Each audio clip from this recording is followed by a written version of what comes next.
Writing 101, Framing and Embedding Quotations. Incorporating textual evidence is an essential component of the literary analysis essay.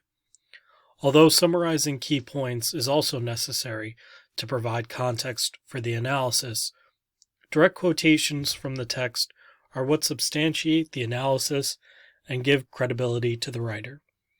Correctly citing these quotations ensures that the writer does not inadvertently commit plagiarism by acknowledging the original source of the material, thereby not taking credit for the ideas themselves. For a literary analysis, there are several ways in which direct quotations can be incorporated into the essay: embedding the quotation in the middle of a sentence, embedding the quotation at the end of the sentence, and including a longer excerpt as a block quotation. This video will not cover block quotations. Regardless of how you decide to incorporate direct quotations from the text, you must embed the quotation into the sentence. A direct quotation cannot stand alone. Embedding quotations in a literary analysis requires that you frame the quotation by establishing relevant context, or that you use the direct quotation as a continuation of your idea as a writer, which will be referred to as weaving. Weaving or framing your evidence requires the same citation, the page number from the source of the evidence in closed parentheses followed by a period. Framing. In both examples below, the writer establishes context for the direct quotations that will be used as evidence for the literary analysis. The writer is deliberate about providing enough context so that the reader understands the significance of the quotation without reciting an entire summary of the text. The bolded words are the context. The italicized words are the direct evidence. Example 1. As Rat Kiley recounts this tale to his fellow members of Alpha Company, he muses that having Mary Ann around was special. She was friendly, light-hearted, and good-natured. He goes on to say there was a novelty to it. She was good for morale. The writer frames the quotation by first providing context about who was speaking. As Rat Kiley recounts this tale to his fellow members of Alpha Company, and what he was speaking about, muses that having Mary Ann was special. Next, the writer goes on to describe Mary Ann as friendly, light-hearted, and good-natured. This information summarizes ideas presented in the chapter, which provides more context for the quotation that will follow. Since the information that follows is a continuation of the previous idea, the summary is not cited. The citation comes after the direct quotation that is embedded as evidence. After having provided sufficient context for the evidence, the writer frames the direct quotation by writing, he goes on to say. Since a direct quotation from the text follows, a comma separates the word say from the direct quotation. The quotation is placed in quotation marks and is followed by the parenthetical citation in parentheses followed by a period. Example 2. When confronted by Fosse for her devil-may-care attitude, Mary Ann's response levels him. Despite being the civilian in a war zone, Mary Ann tells Fosse, the soldier, "You're in a place where you don't belong." Similar to the previous example, the writer frames the quotation by providing evidence about what happens in the scene that is being cited.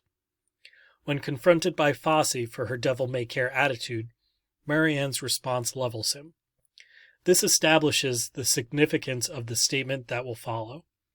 The writer conveys to the reader that what Mary Ann says, which is about to be revealed, is so significant that it devastates Fosse.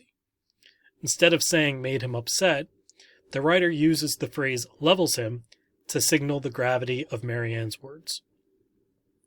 Next, the writer goes on to emphasize the difference between the roles of Mary Ann and Fosse. The word despite indicates that an idea is being challenged.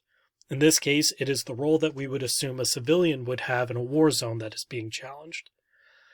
The writer puts civilian in quotation marks to emphasize the idea that Mary Ann was a civilian in name alone. At this point in the novel, her role has become that of a rogue soldier. The writer separates the subordinate clause, despite being the civilian in a war zone, from the clause that is used to frame the quotation.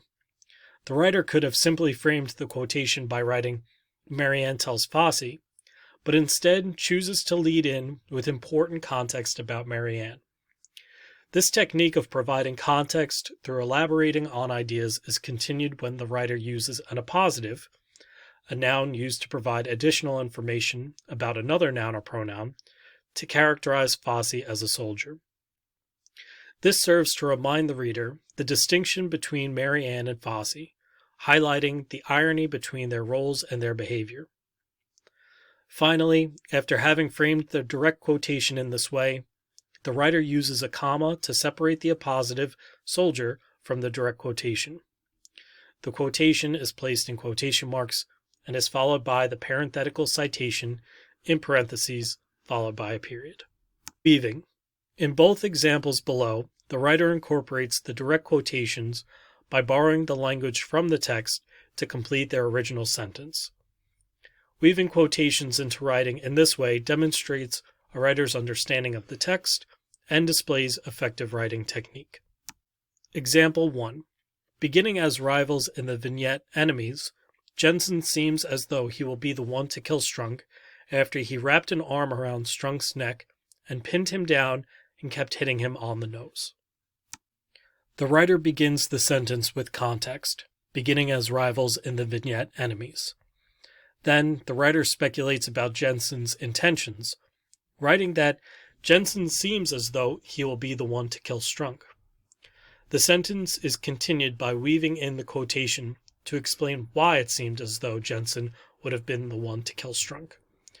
The words "after he" serve as the bridge between the writer's original idea and the direct quotation that follows. Example 2. It is in the end of Friends that we learn that Strunk died of his injury, news which seemed to relieve Dave Jensen of an enormous weight. The writer begins the sentence with context. It is in the end of Friends that we learn that Strunk died of his injury. Then, the writer separates their original idea from the direct evidence with a comma and the word news. The comma indicates that the information that follows cannot stand alone as a sentence, but does provide further description of the start of the sentence that can stand on its own. This is a complete sentence. It is in the end of Friends that we learn that Strunk died of his injury. This is not a complete sentence. News which seemed to relieve Dave Jensen of an enormous weight. The word news is succinct and reiterates the point that we learn that Strunk died without sounding redundant. This is redundant. It is in the end of Friends that we learn that Strunk died of his injury, information that is learned, which seemed to relieve Dave Jensen of an enormous weight. This is effective. It is in the end of Friends that we learn that Strunk died of his injury, news which seemed to relieve Dave Jensen of an enormous weight. Now identify how the writer embedded the textual evidence, either by framing or weaving, into their analysis in the next 5 examples. Pause the video after the example is read. Then play the video to hear the answer and explanation. Practice example 1. Having nearly killed him in the previous vignette, Jensen was now faced with an ethical dilemma. Break his oath and not kill Strunk for his newly inflicted wheelchair wound, or stay true to his word, knowing that he killed a man who pleaded for his life. The answer is woven. The writer weaves the cited evidence, wheelchair wound, into their sentence by continuing the prepositional phrase that begins with for. The wheelchair wound answers the what question. What will Jorgensen not kill Strunk for? Or, to rephrase the question, for his newly infected what? Practice example 2. It seemed fitting that in the sequential vignette Friends, following a resolution to the stolen jackknife incident, Strunk and Jensen would then make a pact to kill one another in the event that one of them should ever get totally effed up. The answer is woven. The writer weaves the cited evidence, one of them should ever get totally effed up, into their sentence by introducing a clause beginning with the word that. The clause continues without interruption, answering the question, Why would they make a pact to kill one another? Practice example 3. The resolution in the complex relationship between O'Brien and Bobby Jorgensen, the shell-shocked medic who bungled the patch job of O'Brien's second gunshot wound, is in forgiveness, however. The answer is woven. The writer uses who as a relative pronoun to introduce the relative clause who bungled the patch job to provide additional information about Bobby Jorgensen. This relative clause continues as a natural part of the sentence and is not separated from the writer's own ideas. Instead, it flows as a natural continuation of the writer's own ideas. Practice example 4. In the aftermath of their machination to spook Jorgensen, an act of revenge for his previous failure as a medic, Azar kicks O'Brien in the head for being the sorriest effing case I ever seen. The answer is woven. The writer weaves this quotation into the sentence by placing it as an adverbial clause that modifies the word being. What is O'Brien being? He's being the sorriest effing case Azar has ever seen. Sorriest is the adverb. Adverbs have many functions, one of them being degree, how much or to what degree something happens. In this case, Tim is the sorriest, not the second sorriest or least sorry. The words that follow sorriest continue the clause by answering the question, sorriest what? All of this is used as a natural progression of the writer's own words. Azar kicks O'Brien in the head for being the... Practice example 5. Ultimately, O'Brien tells Jorgensen, I was sorry. He told me the same thing, demonstrating once again in this novel the powerful and unexpected changes relationships endure throughout war. The answer is framed. The writer frames this last piece of evidence by signaling to the reader that what they are about to read is an exchange between Jorgensen and O'Brien. We are told what O'Brien tells Jorgensen. Since this information is cited directly from the text, a comma separates the quotation from the words that introduce it. Additionally, following the closed quotation is the page number in parentheses. The page number is then set off from the remainder of the sentence by an additional comma. While the majority of the examples demonstrated how textual evidence can be woven into writing, it does not make it more effective than framing evidence. The effectiveness of embedding evidence into the text is dependent upon you, the writer. My intention with the examples provided was to illustrate several grammatical choices writers can make when embedding evidence. Hopefully this was helpful and informative. If you have any questions or suggestions, please share them in the comments section below. For more helpful tips on all things English, check out my channel, Canales Classroom. Thank you and happy writing.